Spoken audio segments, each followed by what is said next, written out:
A única do Brasil, Câmara Municipal de Campinas ganha Prêmio Nacional por Inovação em Transparência. Comissão de Ciência, Tecnologia e Inovação discute a utilização de inteligência artificial em grandes eventos em Campinas. Câmara Municipal de Campinas realiza a 3ª reunião da Comissão de Estudos Especiais para falar sobre o complexo de salas de cinemas. E no Giro Ambiental de hoje vamos falar com o agrônomo e antropólogo Eduardo Brondizio, que ganhou o Prêmio Tyler de Meio Ambiente, equivalente ao Nobel Ambiental.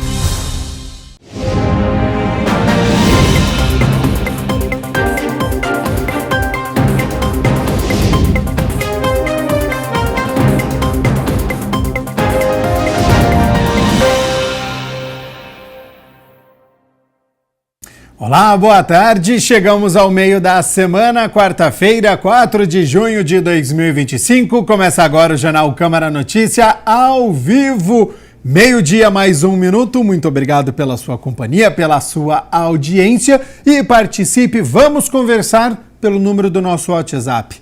19 é o nosso DDD. Para você que é de Campinas e região, pode ir direto no 978293776. Ou você tem a opção de enviar esta mensagem pelo nosso QR Code. Apontando a câmera do seu celular aqui embaixo, já aparece uma mensagem na sua tela. O WhatsApp da TV Câmara Campinas. Você aperta e pode enviar o seu elogio, uma crítica construtiva, o que você quer assistir aqui no nosso telejornal. E a gente abre a edição de hoje com as notícias da metrópole, porque o prefeito Dário Saad anunciou que todas as salas de aula das 45 escolas municipais de ensino fundamental serão climatizadas até o início do ano letivo de 2026. Ao todo, serão 960 aparelhos de ar-condicionado para climatizar todas as salas de aula da rede. O novo clima, as mudanças climáticas trouxeram um calor acima da média no verão, nas temperaturas não só de Campinas, mas do Brasil e do mundo. E nós já estamos trabalhando para reduzir a temperatura dentro das salas de aulas com a troca dos telhados.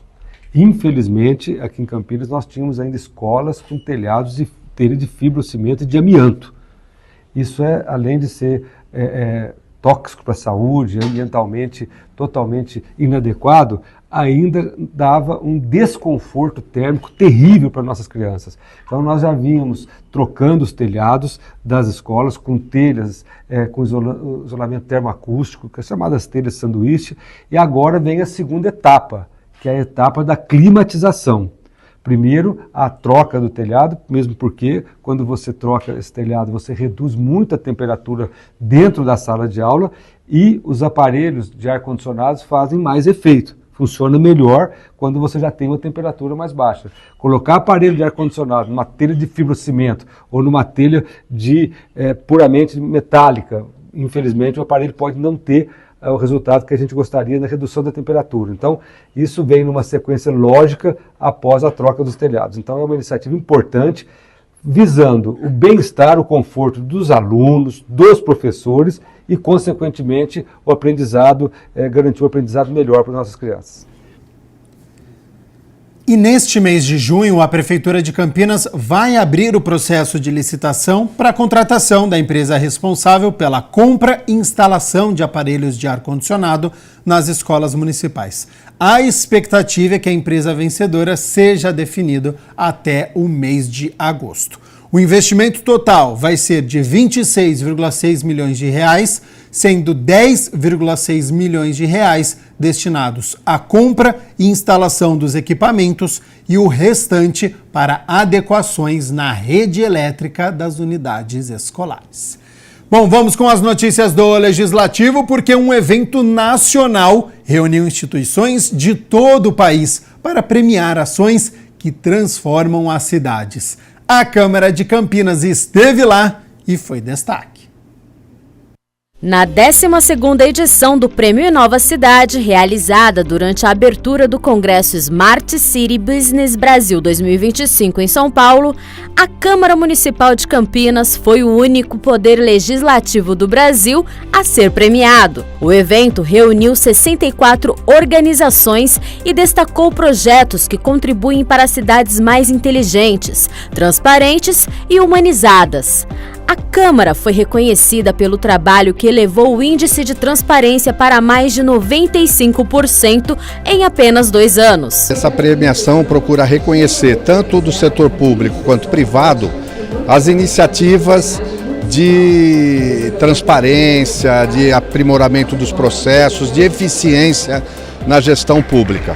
Então, Campinas, ao receber essa premiação, é o reconhecimento, do esforço que a gente vem fazendo, que é permanente, de aprimorar cada vez mais nossos sistemas de controle e tornar a Câmara de Campinas cada vez mais transparente e cumprindo com muito rigor toda a legislação.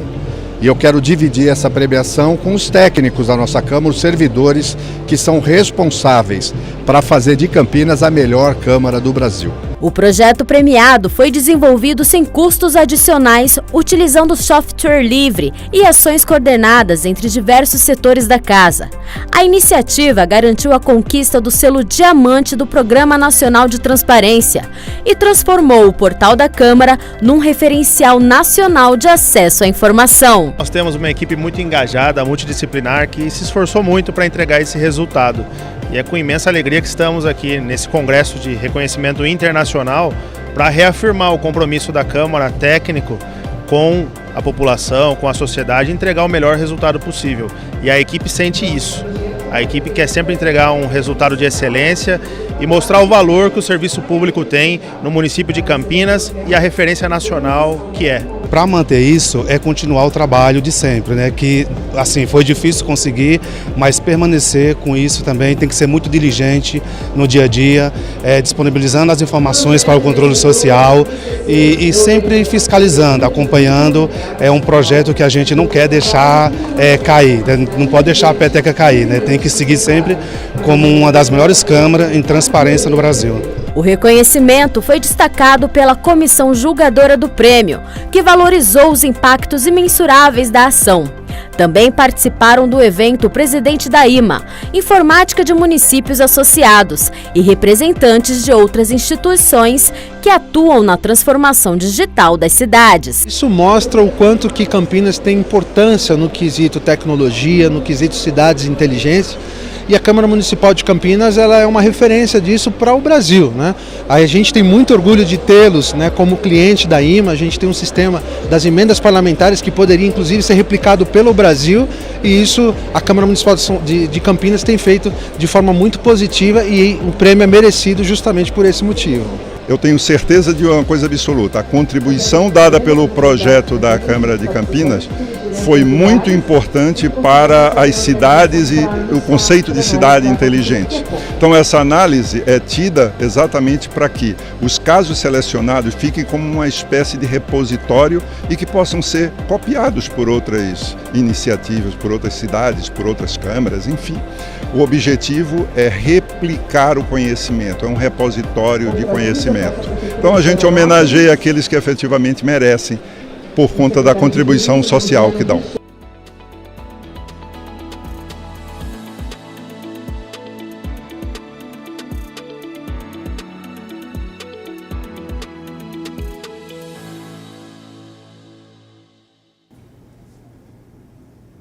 Parabéns aí a todos os envolvidos aqui do Legislativo Campineiro. E olha só, a Câmara de Campinas foi sede do 2º Encontro Nacional da Associação Brasileira da Síndrome de Apert. Profissionais da saúde, familiares e pacientes participaram da atividade, que fez parte da reunião da Comissão dos Direitos da Pessoa com Deficiência. A Câmara de Campinas sediou o 2º Encontro Nacional da Associação Brasileira da Síndrome de Apert. A atividade integrou a 4ª reunião ordinária da Comissão dos Direitos da Pessoa com Deficiência ou Mobilidade Reduzida, presidida pela vereadora Débora Palermo. O evento contou com a participação de profissionais de diversas áreas médicas e multidisciplinar envolvidos no processo de reabilitação. A síndrome de Apert é uma condição genética rara que exige não apenas múltiplas cirurgias e acompanhamentos médicos complexos, mas também uma rede sólida de suporte, empatia e políticas públicas que assegurem dignidade e qualidade de vida para quem convive com a condição. Hoje vamos discutir caminhos para fortalecer essa rede. Vamos destacar o papel da ciência, da medicina, da terapia, da educação e, principalmente, da escuta sensível. Porque por trás de cada diagnóstico existe uma história, uma família, um sonho que precisa ser respeitado e acolhido. A síndrome de Apert é uma condição genética rara que afeta de 1 a cada 65 mil nascidos. Os pacientes apresentam fusão precoce dos ossos do crânio, além de alterações nas mãos e nos pés. As consequências vão desde dificuldades respiratórias e cognitivas até limitações motoras. A presidente e fundadora da Associação Brasileira da Síndrome de Apert acompanha famílias que convivem com a síndrome. Ela criou a fundação há 7 anos. Tudo começou, a ideia, no consultório do Dr. Cássio. Enquanto ele me falava sobre a síndrome, me explicava sobre a síndrome, a Isa já tinha feito algumas cirurgias com ele. Enquanto ele falava, veio no meu coração a vontade de criar alguma coisa para reunir, para informar as famílias, porque a Isadora estava indo tão bem, se desenvolvendo tão bem. E aí eu pensei que não devia ficar isso só com ela. Então, mas sim compartilhar com todos. Porque a minha esperança e a vontade é que todas as crianças possam fazer as cirurgias tudo na época certa, igual a Isadora fez, e se desenvolver tão bem. A finalidade da associação é sempre acolher, informar, garantir os direitos das pessoas da síndrome de Apert, como PCDs, porque muitas famílias ainda não sabem, mas são todos PCDs e todos têm direitos. Não mexe, filha. Estimular o diagnóstico precoce, o que eu sempre falo. Você encontrar um especialista na síndrome de Apert, enquanto o seu filho é bebê, o tratamento com certeza vai mudar a vida do seu filho. A Isa começou as cirurgias com o Dr. Cássio antes de ter os 3 meses de vida. Com 1 aninho de vida, ela já tinha feito as primeiras cirurgias, as mãos, os pés e o crânio. Referência no tratamento dessas condições, o Hospital Sobrapar Crânio e Face, em Campinas, é o único no Brasil a realizar com excelência cirurgias precoces de separação dos dedos fundidos, um dos sinais da síndrome. O vice-presidente da instituição apresentou as mudanças ocorridas nos últimos 20 anos no tratamento de crianças com síndromes raras craniofaciais. A literatura descreve, né, a literatura americana, alguns estudos norte-americanos, mostram que algumas crianças chegam a passar 50 cirurgias ao longo da vida. 50, justamente porque vai separando um dedinho por vez e isso vai multiplicando o número de cirurgias. Aqui eu gostaria de falar, então, de 5 técnicas e como isso foi evoluindo ao longo dos anos. Deixar claro que é algo que a gente também está fazendo, mas que a gente acredita, os resultados a longo prazo virão, que a craniotomia endoscópica vai ser pela facilidade técnica, né, em comparação à distração posterior, ela vai ganhar difusão, mas sempre lembrando que ela não mitiga a necessidade de nova cirurgia ao longo do crescimento. Então, é basicamente isso, a evolução das técnicas, falei de 5 técnicas, né? E qualquer dúvida, estou à disposição de vocês. O encontro reforçou a importância de uma rede estruturada de apoio com acesso à educação inclusiva, direitos garantidos e tratamento contínuo. Comissão de Ciência, Tecnologia e Inovação realiza palestra sobre uso da inteligência artificial em eventos públicos. O uso de modelos de inteligência artificial para garantir mais segurança em eventos de grande porte foi apresentado por especialistas na 5ª reunião da Comissão de Ciência, Tecnologia e Inovação da Câmara Municipal de Campinas, presidida pelo vereador Dr. Ianco. João Lucas Brazio, CEO da Elitron Security, João Galdino, docente da Unicamp e CEO da Gênesis Inteligência Artificial, e Eric Silveira, CEO da EBM Group e especialista na implementação de tecnologias na produção de grandes eventos, falaram de como a chamada IA é utilizada hoje e como será o futuro em todos os setores, inclusive nos eventos públicos. Aqui nós estamos falando de Rock in Rio. Para quem não sabe, foram mais de 730 mil pessoas no Rock in Rio em 7 dias. Movimentou mais de 2,9 bilhões na economia. Teve mais de 880 pontos de alimentação lá dentro. 700 mil metros quadrados de área. Do total de público, 46% fora do Rio de Janeiro. Então, assim, nós temos uma imensidão aí dentro para trabalhar, né, com esses dados. E tudo isso, lembrem o seguinte, né, dados, imagem e análise. Por que o Rock in Rio é um sucesso? Porque eles já vêm implementando essa tecnologia há muitos anos e isso traz uma base de dados consistente para recorrência. A gente tem uma solução onde o grupo consegue entregar um sistema de cidade inteligente com inteligência artificial. Isso é muito diferente do tradicional. Eu, como um bom campineiro, quem nunca pegou a Norte-Sul, né, naquele momento de fluxo pesado. E naquele momento de fluxo pesado, às vezes o semáforo está fechado e do outro lado não tem carro nenhum.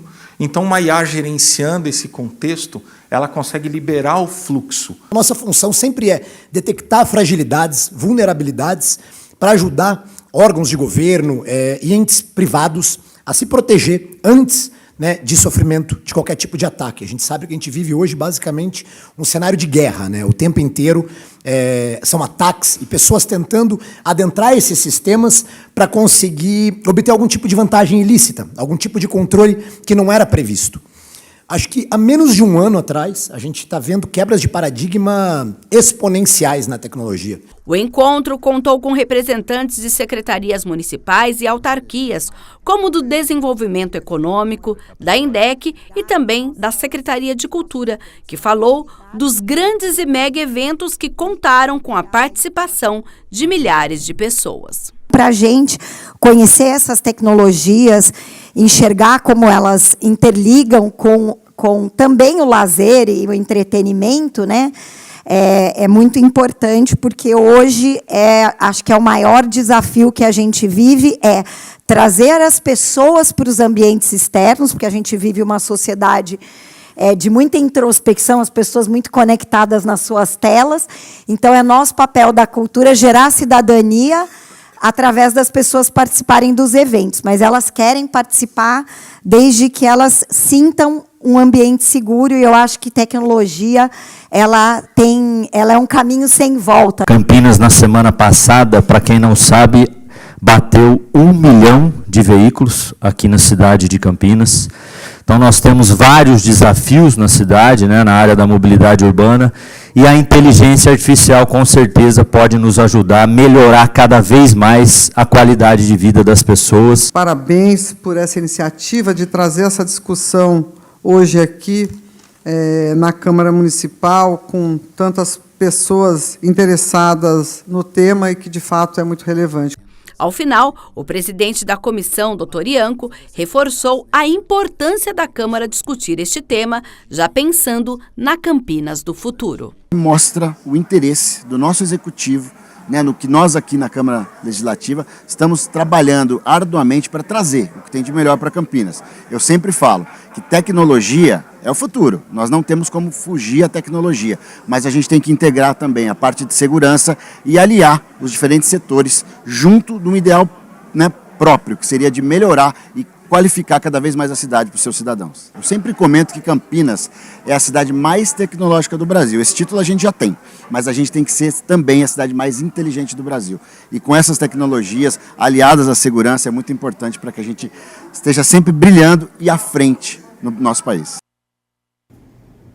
A Comissão Especial de Estudos, criada para avaliar a situação do Complexo Municipal de Salas de Cinema aqui de Campinas, realizou a 3ª reunião do ano. Confira como foi. O parlamentar Wagner Romão realizou a terceira reunião da Comissão Especial de Estudos para tratar sobre o complexo municipal das salas de cinema. A reunião contou com a participação do diretor e da secretária municipal de Cultura.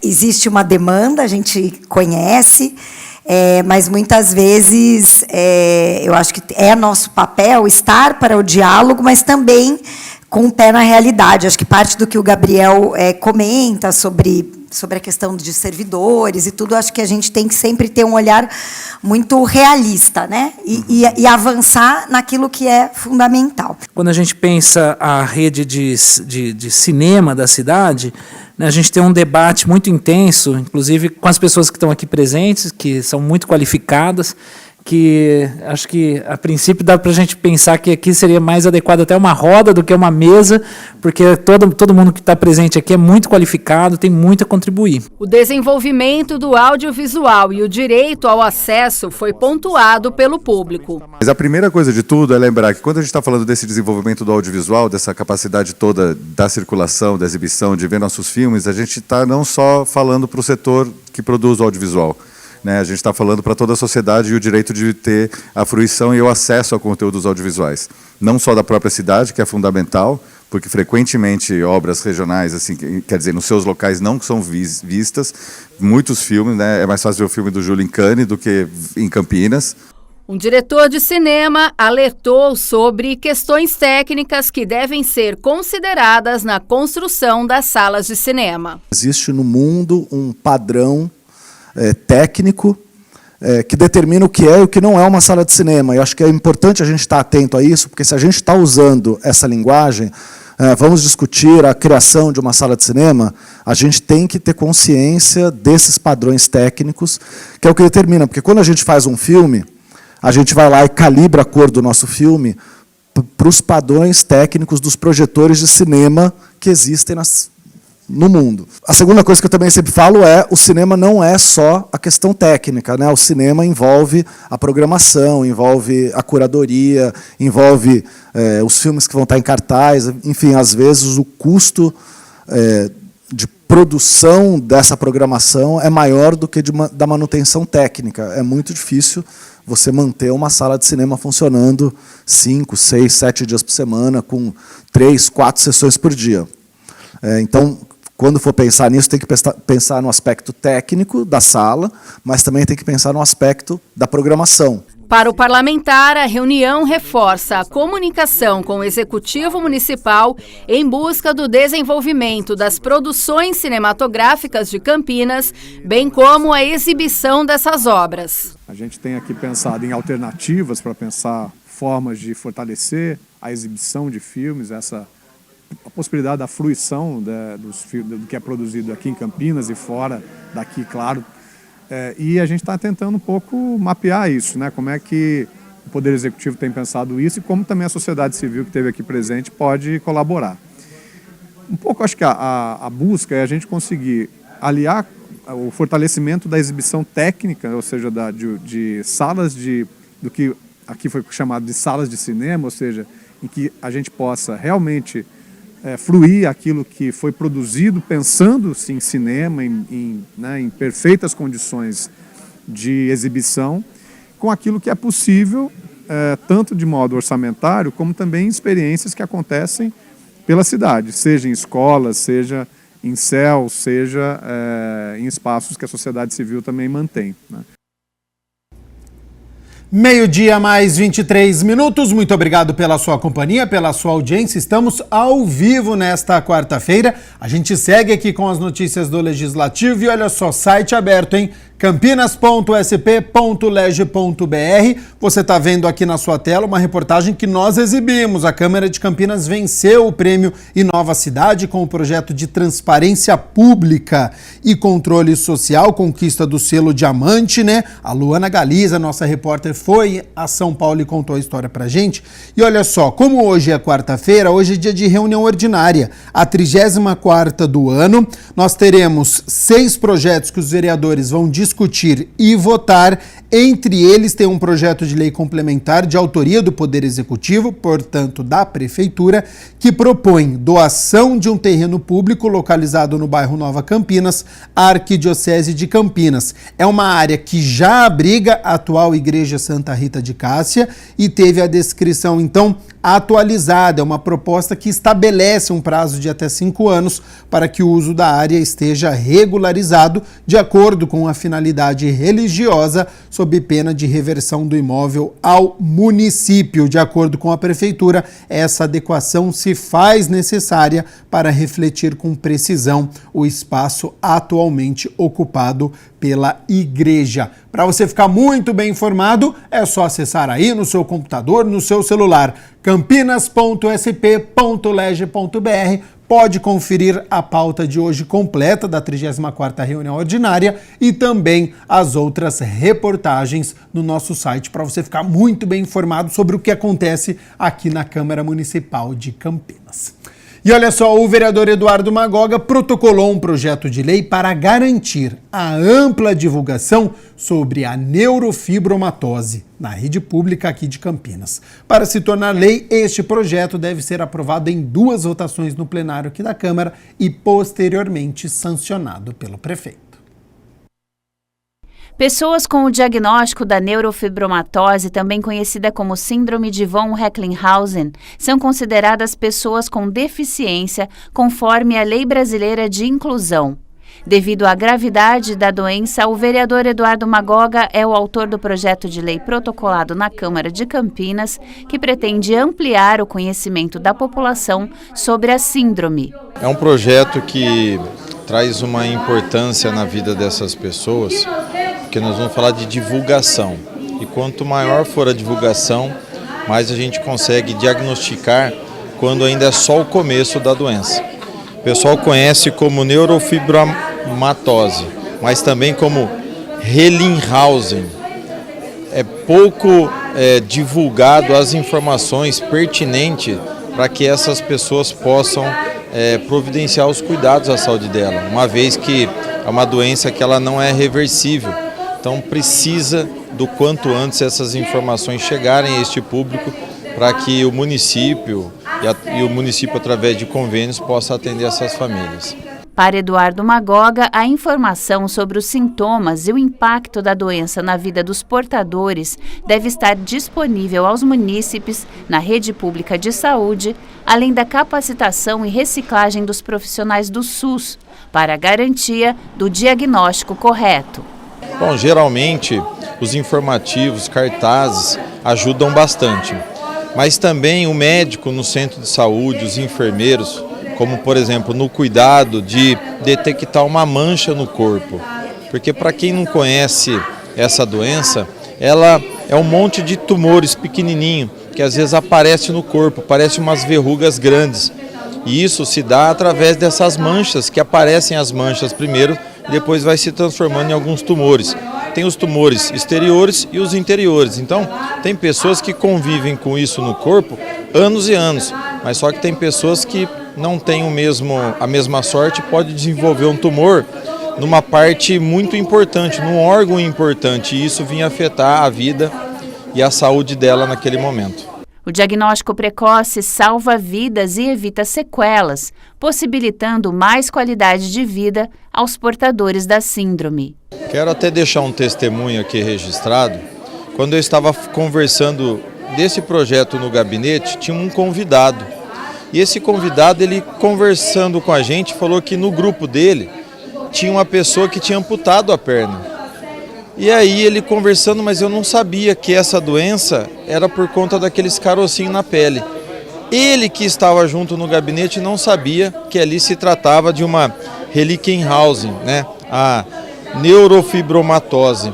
Então ali tinha um caso de uma pessoa que viu o amigo perder a perna, viu todos aqueles tumorzinhos e não sabia que é uma doença que ela é hereditária de família e que é irreversível. Então, o quanto antes for detectada, a família pode ter aí momentos melhores e tratar sobre o assunto. Meio-dia mais 29 minutos, muito obrigado pela sua companhia, pela sua audiência e olha só, o Giro Ambiental desta semana entrevistou o pesquisador Eduardo Brondizio, ganhador do Prêmio Tyler, juntamente com a argentina Sandra Dias, que é o equivalente ao Nobel do Meio Ambiente. O reconhecimento dá mais visibilidade à pesquisa atual sobre o bioma amazônico e as comunidades tradicionais. Eduardo é um dos fundadores da SOS Mata Atlântica. Leciona antropologia na Indiana University e também na Unicamp. Tema que você acompanha a partir de agora.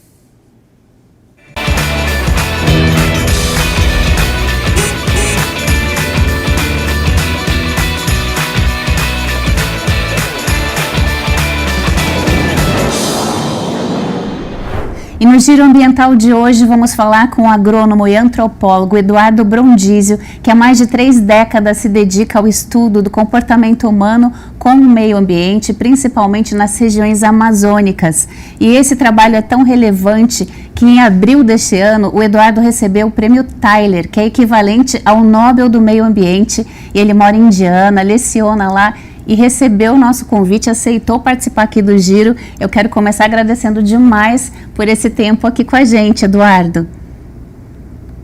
Muito obrigado, Alexandra, obrigado pelo convite. É um prazer participar do Giro Ambiental da Câmara de Campinas. Eu tenho uma conexão com Campinas muito especial também, né, porque eu sou professor associado à Unepan, na Unicamp, tem vários alunos aí, então eu que agradeço o convite de vocês. Você já é meio que um cidadão do mundo, né, Eduardo? Levando também a Amazônia para todos os cantos. E dividiu esse prêmio, então, com a Sandra Dias, que é da Argentina. E é a primeira vez que a América Latina recebe esse prêmio, que é um grande reconhecimento, né? Ficamos muito contentes, né? Não só por representar a região, vamos dizer assim, mas também receber juntos, nós trabalhamos juntos, né, no levantamento global da biodiversidade de serviços ambientais, junto com o nosso colega Joseph Settel. Então foi muito especial ver esse reconhecimento junto, que traz tanto essa colaboração como uma atenção para a região e para os problemas da região, e uma combinação, né, das ciências sociais com as ciências ecológicas, no caso da Sandra.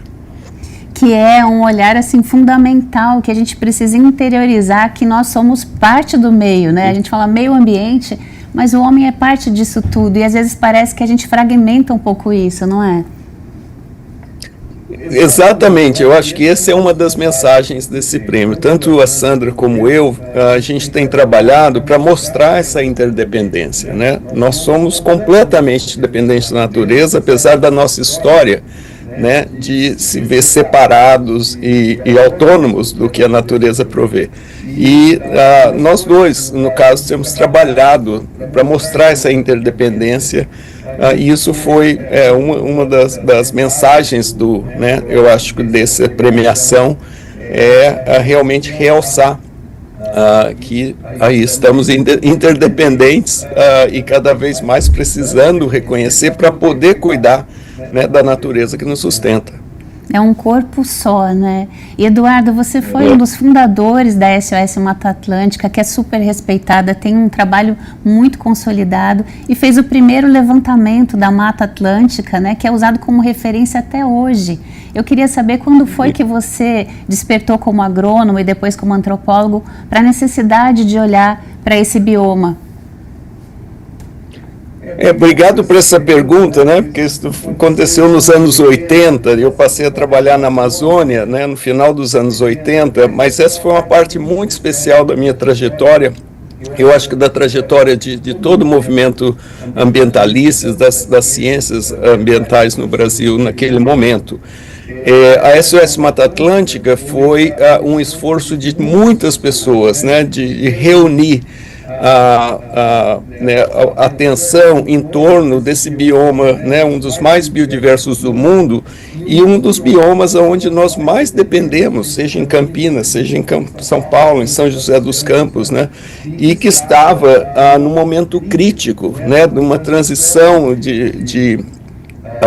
quase assim, chegando aos remanescentes mínimos, e naquela época nós não sabíamos exatamente quais eram e aonde estavam os remanescentes da Mata Atlântica no Brasil. Então esse foi um esforço, né, no final dos anos 80, que uniu a SOS Mata Atlântica, uniu o INPE, né, o Instituto Nacional de Pesquisas Espaciais, uniu o IBAMA, na época, né, e nós desenhamos um trabalho para fazer um levantamento no Brasil todo, cobrindo 16 estados, para ter um primeiro quadro da história de transformação da Mata Atlântica.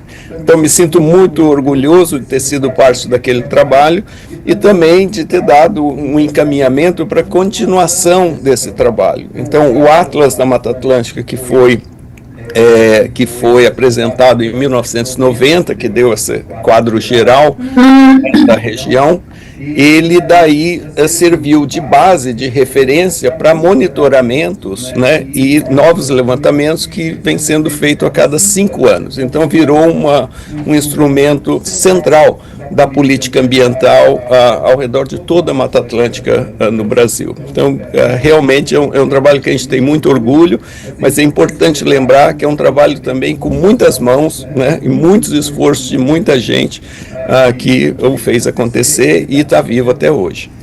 Pela grandeza do trabalho, a gente imagina realmente que precisa dessa multiplicidade aí para dar conta desse acompanhamento, né? E depois, migrando para a região amazônica, então, eu queria que você falasse o que você percebe que é possível extrair da vivência dos povos originários que a gente poderia compartilhar hoje aqui com quem assiste. O que você sente que impacta mais?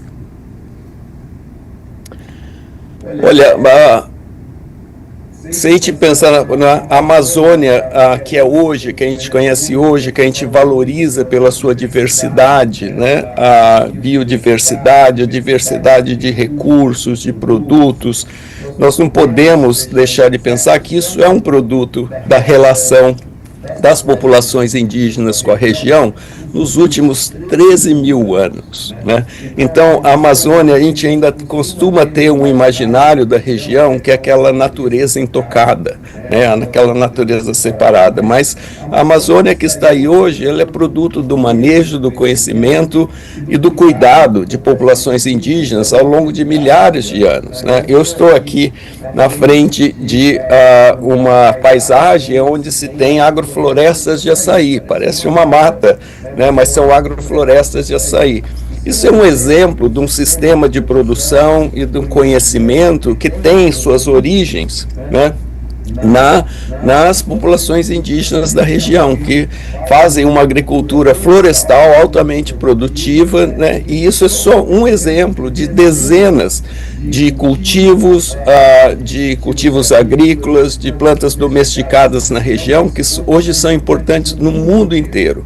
Então, o primeiro ponto dessa relação é isso: nós temos uma herança de milhares de anos de que todos nós hoje beneficiamos, né, e que oferece caminhos para o futuro.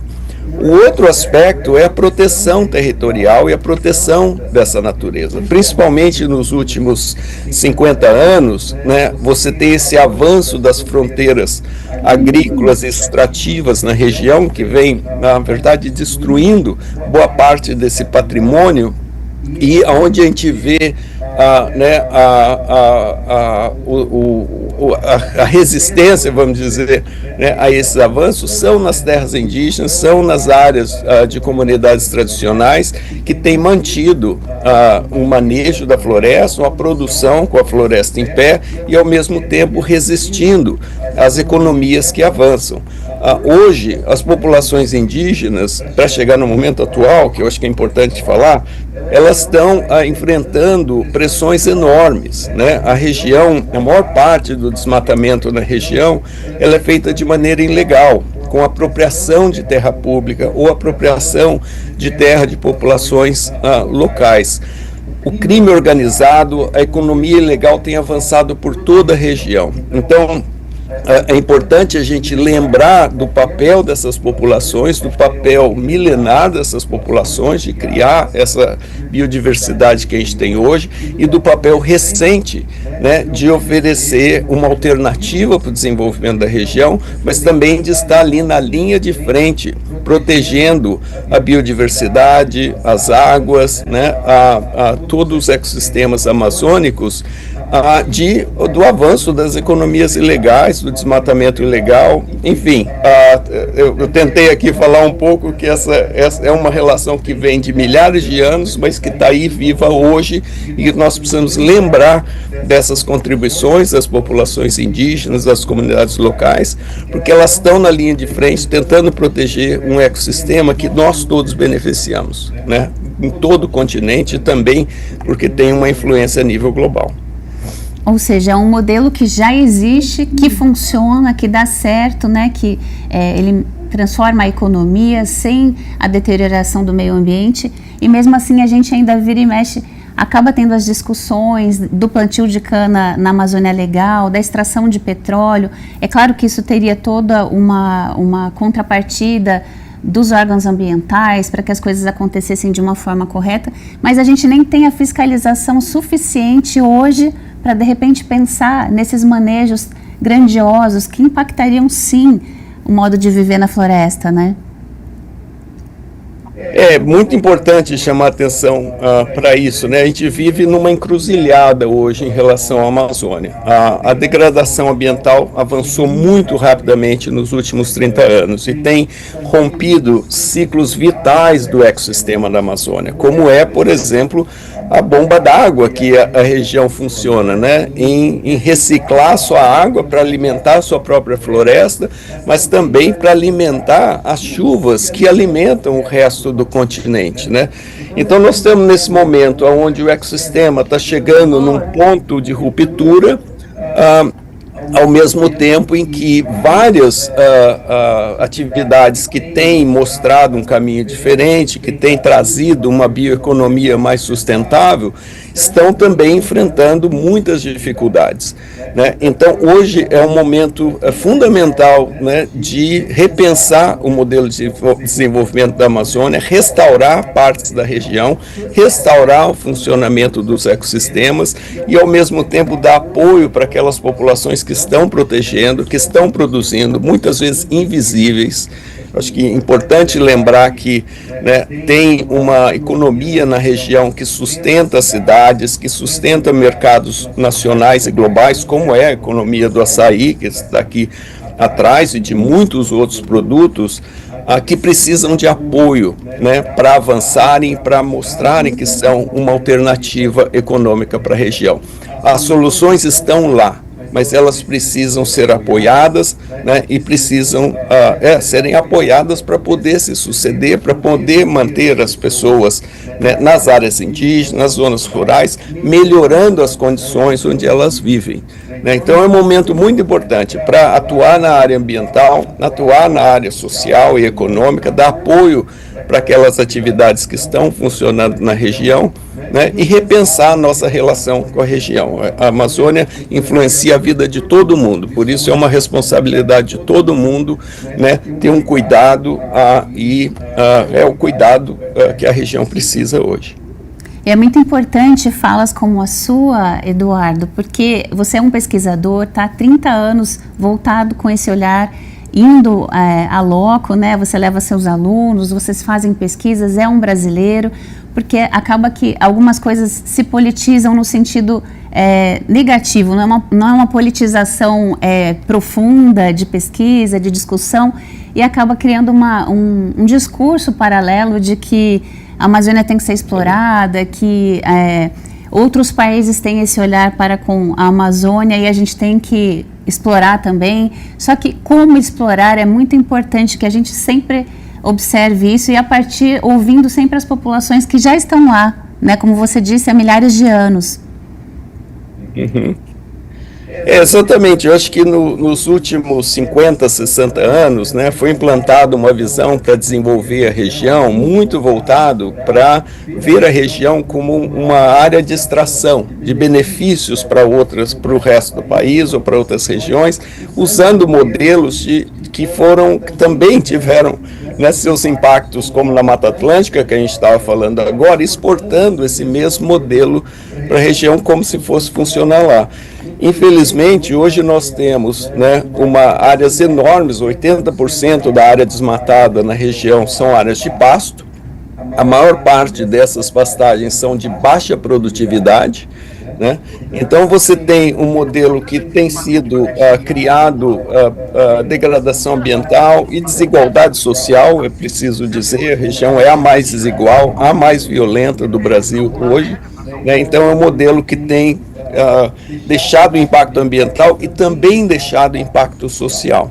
E como você disse, eu acho que a maneira que a gente apresenta e discute a região é muito polarizada, muito simplificada e geralmente coloca atores contra uns aos outros, né? Você confronta ou traz um modelo de desenvolvimento negando outras maneiras que são de manejo, de produção que estão na região. Então nós precisamos reformular essa conversa realmente, nós precisamos encarar a realidade regional do ponto de vista das soluções que estão lá, das soluções que podem ser levantadas, que podem, e são muitos exemplos que a gente pode conversar, mas também encarar os problemas sociais da região. Né? Não dá para a gente esconder que a região ela tem um nível de violência hoje que é o maior do país. Você tem uma expansão do crime organizado e das economias ilegais de maneira assustadora. Hoje, 1/3 da região, dos municípios da região, tem facções de crime organizado. São mapeadas quase 20 facções de crime organizado. E uma economia ilegal que tem apropriado terras públicas e terras indígenas, tem apropriado o patrimônio nacional, o patrimônio dos países da Amazônia. Então, a gente precisa encarar, eu acho que a região dessas duas maneiras, reconhecer as soluções que estão lá, né, e tentar levantá-las e apoiá-las, e reconhecer os problemas que estão lá, porque não tem como você avançar soluções, né, fechando os olhos para os problemas. Tem muito trabalho pela frente, né, Eduardo? Tem, a Amazônia, a proporção, né, da região, ela realmente se traduz não só nas soluções como nos problemas. Uma coisa, por exemplo, que a gente vem chamando a atenção há muito tempo e que ainda é invisibilizada é a questão urbana na Amazônia. Né? A gente ainda tende a falar da região ignorando a parte urbana. É muito comum você ver representações, políticas públicas, soluções ou mesmo mapas onde não se aparecem áreas urbanas. Né? E hoje o que eu tenho dito é que a realidade indígena, rural e urbana na Amazônia estão completamente interligadas, elas afetam umas às outras. Né? A poluição da cidade, o crime organizado da cidade tem braços longos afetando o meio ambiente e as populações indígenas e rurais da região. Os impactos que são feitos no interior, seja mineração ilegal e suas poluições, seja o uso indiscriminado de pesticida, seja o uso indiscriminado de fogo, afetam não só as populações indígenas e rurais, como afetam as populações urbanas. Então, hoje a Amazônia ela está interligada, todas essas questões estão interligadas e as soluções precisam prestar atenção para essas conexões, né? Enfim, realmente traz desafios muito grandes, principalmente na área urbana, que a gente não fala, né? 80% da população amazônica brasileira vive em área urbana, né? São as áreas também mais pobres do país. Né? E, por exemplo, você pega as grandes metrópoles da Amazônia, você pega Belém e Manaus, né? Mais de 50% da população residente nessas metrópoles vive em condições subnormais. Né? Então, tudo isso cria um clima fértil para economias ilegais e esses problemas que acabam tendo esses efeitos ambientais e sociais mais distantes. Então, nós precisamos encarar a realidade da região. Abrir a copa da árvore, ver as soluções, né, mas também prestar atenção onde esses problemas estão e tentar pensar em políticas públicas que olhem para essas conexões, né, e não vejam soluções isoladas para uma região onde esses problemas estão interligados. Eduardo, quero agradecer demais a sua participação aqui com a gente, compartilhar toda essa experiência aqui com o Giro Ambiental. Eu queria saber se você tem algum canal, algum blog onde a gente pode acompanhar seu trabalho.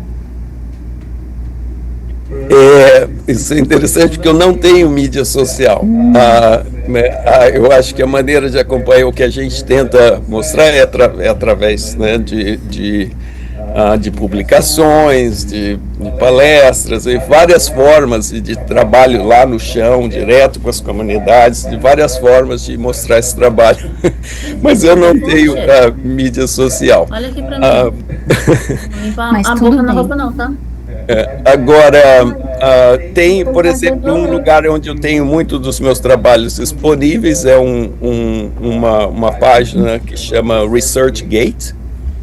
Tem muitos trabalhos lá disponíveis, mas, enfim, estou sempre à disposição para dividir, para conversar, né, para discutir esses assuntos. A gente coloca assim a página aqui para as pessoas terem o alcance, então eu agradeço demais a sua participação aqui com a gente.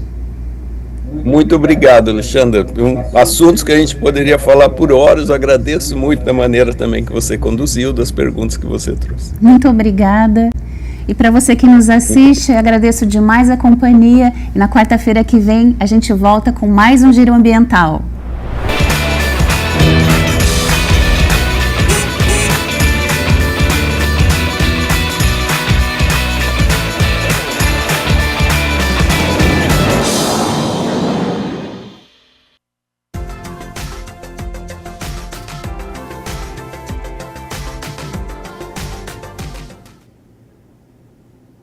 Hoje, dia estável aqui na cidade de Campinas. Para amanhã, quinta-feira, o sol aparece durante todo o dia, a nebulosidade segue presente e, com isso, o fim da tarde é uma pequena possibilidade aí de ocorrer pancadas de chuva, mais fraca a moderada, por conta da frente fria se deslocando pelo oceano.